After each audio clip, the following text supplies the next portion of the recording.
Alright guys, this is my 38th random black and white Wi-Fi battle. This is another Japanese trainer. This battle, how could I put it?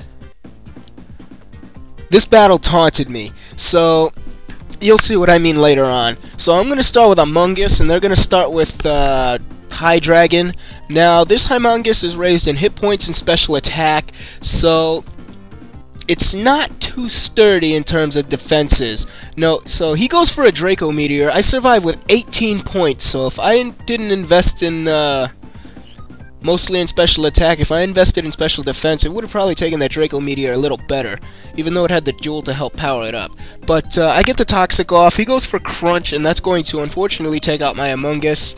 Among Us is meant to use Toxic and Venoshock. It has a couple other attacks. I don't remember the other two.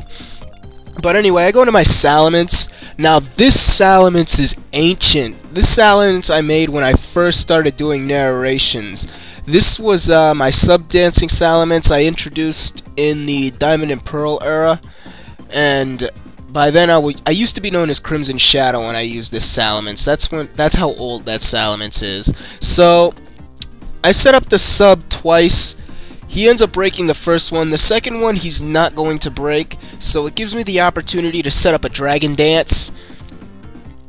So I'm going to take the time to invest in whatever power I can get, though I should have probably attacked right away. I could have probably had my, now that I think about it, this error actually cost me the match. Instead of going for the Dragon Dance, I should have actually went straight away for the attack. But, I think Frostlass would have been able to outspeed me anyway. Okay, spoilers. So anyway, I set up another sub. He's gonna go for Stone Edge. That's going to break it, and he's going to die from poison this turn, so the High Dragon is at least gone. So, his next Pokemon that he's going to go out into is, of course, the Frostlass. Now, Frostlass could easily go down to a Dragon Claw if it isn't Focus Sashed, but unfortunately for me, that thing is, so it's going to be able to survive, and of course it's going to go for the Ice Attack. The question is which Ice Attack it's going to use, and it ends up being Ice Beam. So that's going to take out my Mence. Mence does have a little investment in special defense, so sometimes it can take ice attacks. So I go into my Raticate now. Raticate is pretty much my only hope. I'm going to lock myself into Wild Charge, because I had the feeling he had Togekiss with him. I saw Togekiss on his team, and you know how many people love to bring that thing into random Wi-Fi.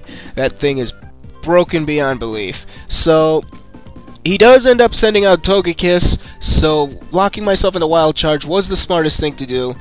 If I can't take it out, I may end up losing this match, and unfortunately I don't. He goes for Aerial Ace. I survive with 7 points. I know Extreme Speed is coming since Aerial Ace is physical, so he goes for Extreme Speed and he misses. I go for Wild Charge and I miss. So the game taunted me there with the win and just said, yeah, right, I ain't giving it to you. So he goes for the Extreme Speed, which is powered by the gem, and even without the gem's power, that would have taken me out. So that's it, guys, and I will see you next time for my next black and white Wi-Fi battle.